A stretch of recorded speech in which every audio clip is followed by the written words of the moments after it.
आपको बता दें हरियाणा न्यूज की खबर का असर हुआ है। कैथल में हरियाणा न्यूज की खबर का असर हुआ है। जनसभा में अपशब्दों के इस्तेमाल का यह मामला है। पूर्व मंत्री के बेटे बोनी मान ने हाथ जोड़ करके मामले में माफी मांगी है। ये बड़ी खबर आपको बता रहे हैं। बोनी मान ने कहा कि मैं अपने शब्दों को लेकर के शर्मिंदा हूं, गिरफ्तारी देने के लिए भी तैयार हूं। बोनी मान का यह बयान सामने आया है। हरियाणा न्यूज ने खबर प्रमुखता के साथ दिखाई थी। अभय चौटाला के सामने पूर्व मंत्री के बेटे ने अपशब्द कहे थे। चुनाव आयोग ने भी आदेशों की अवहेलना बताया था, आचार संहिता की अवहेलना बताया था और मामले में सख्त एक्शन की बात भी कही थी। जनसभा में अपशब्दों के इस्तेमाल का यह मामला है। ये बड़ी खबर आपको बता रहे हैं। अब पूर्व मंत्री के बेटे बोनी मान ने हाथ जोड़ करके इस मामले में माफी मांगी है। उन्होंने कहा कि मैं अपने शब्दों को लेकर के शर्मिंदा हूं, गिरफ्तारी देने के लिए भी तैयार हूं। बोनी मान ने यह बातें कही हैं।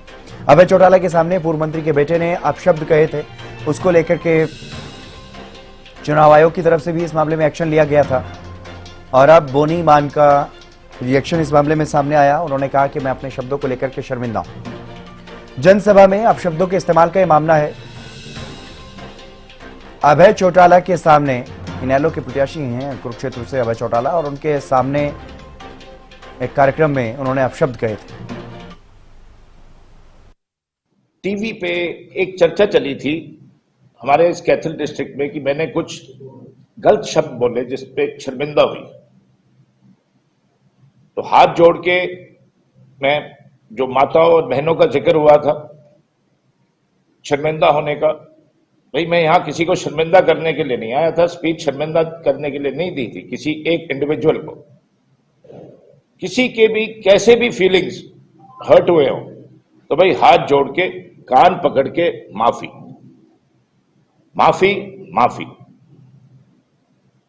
इससे आगे भाई प्रेस कोर से मेरी अपील है, क्योंकि आपने काफी लिखा था उसके बारे में, जिस भाई ने लिखा था उनसे पूछे कि एक लिस्ट दे दे माता बहन भाई जो शर्मिंदा हुआ हो, ताकि मैं आपके साथ जाके गांव में पांव कहोगे पांव पड़ेगा, जूते कहोगे भाई जूते मार लियो, जो करना है कर लियो, गला काटना है गला काट लियो, मेरे को माफी दे दो। कांग्रेस को कि भाई ये डॉक्टर कहते हैं कि मतलब कैंडिडेट ले रहे हैं, उन्होंने सुशील मोदी की मदद कर दी।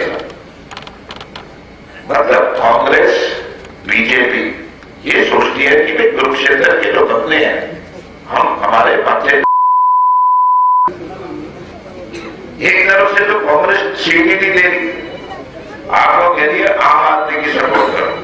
बेवा तक तो आप और कांग्रेस और आम आदमी इकट्ठी है, आगे जूते बजा दिए, पंजाब में एक दूसरे के खिलाफ लड़ रहे। तो भाई दोनों पार्टी कांग्रेस और बीजेपी हमारे को जवाब,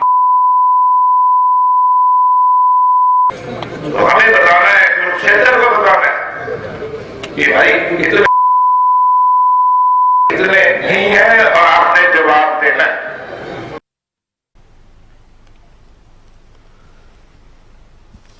और इसी खबर पर अधिक जानकारी के साथ मनोज मलिक हमारे संवाददाता हमारे साथ जुड़ गए हैं। मनोज, क्या कुछ ज्यादा जानकारी इस मामले में? बोनी मान हाथ जोड़कर कान पकड़ करके माफी मांगते हुए नजर आ रहे हैं।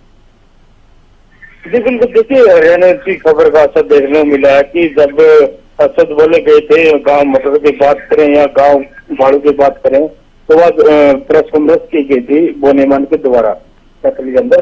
तो उसमें मतलब कान भी पकड़े इन्होंने और गर्दन भी झुकाई है। इन्होंने माफी मांगे कि जो सब थे वो बोले गए थे उसके लिए मुझे माफी दी जाए। जी बिल्कुल मनोज, इससे पहले चुनाव आयोग की तरफ से भी इस मामले में एक्शन लिया गया था। हरियाणा न्यूज ने जब प्रमुखता के साथ ये खबर दिखाई, उसके बाद चुनाव आयोग की तरफ से भी एक्शन लिया गया था। उस मामले में बोनी मान पर अभी तक क्या कुछ कार्रवाई हुई है? जी बिल्कुल, देखिए बात करें तो एआरओ द्वारा मतलब बोला गया था कि जो भी अभद्र शब्द बोले गए हैं बोनी मान द्वारा, वो किस मान के बेटे हैं उनके द्वारा जो शब्द बोले गए हैं, अभद्र शब्द बोले गए हैं, तो उसके खिलाफ कार्रवाई की जाएगी। लेकिन उसके बाद उनके द्वारा की मैसेज डाला गया कि हम किसी करेंगे, किसी के दौरान जो भी मीडिया या जो भी महिलाएं हैं जिनको अब तक की मतलब बोला गया है उनसे माफी मांगने के लिए हम तैयार है। तो उसको लेकर आज पीसी की गई। पीसी के दौरान महिलाओं से भी माफी मांगी गई है, पत्रकारों से भी माफी मांगी गई। जी बिल्कुल मनोज, लेकिन इस मामले में अभय चौटाला के सामने एक सभा के दौरान उन्होंने ये अपशब्द कहे थे और आज उस पर माफी मांगते हुए नजर आ रहे हैं बोनी मान। लेकिन अब क्या वजह जो है वो इसके पीछे मान रहे हैं? क्या कुछ सफाई में उन्होंने बातें कही हैं इस दौरान? जी बिल्कुल, देखिए अगर बात करें तो इसमें उन्होंने ये बोला है कि गलती से मुंह से ये मतलब जो गलत लाएंगे थे लिख दी गई थी। और उसके बाद बता दें कि अब जो शब्द बोले गए थे, जो भी अब सब थे बोले गए थे, उसके लिए उन्होंने मीडिया के प्रेस कॉन्फ्रेंस के दौरान ही माफी मांगी गई थी। लेकिन वो एक बड़े घराने के लड़के हैं, मतलब बता दें कि पूर्व मंत्री तेजी मान के लड़के हैं। उनके दौरान ही मतलब जो बात अगर करें तो उनके दौरान जो बातचीत हुई है आज प्रेस कॉन्फ्रेंस के दौरान, उनके द्वारा माफी मांग गई है और कान के हाथ भी उनके द्वारा लगाए गए बने माने द्वारा। उन्होंने ये भी कहा है कि अगर कहीं भी गांव में अगर जाए तो मुझे माफ कर दिया जाए, क्योंकि 702 लिखने दे तो उसके द्वारा जो माफी मैं मांग रहा हूँ। जी जी, चलिए, बहुत शुक्रिया मनोज तमाम जानकारी देने के लिए। तो पूर्व मंत्री के बेटे बोनी मान ने अब इस मामले में माफी मांगी है। अभय चौटाला के कार्यक्रम में, जनसंपर्क के कार्यक्रम में उन्होंने इस तरह का बयान दिया था जिस पर आपत्ति हुई और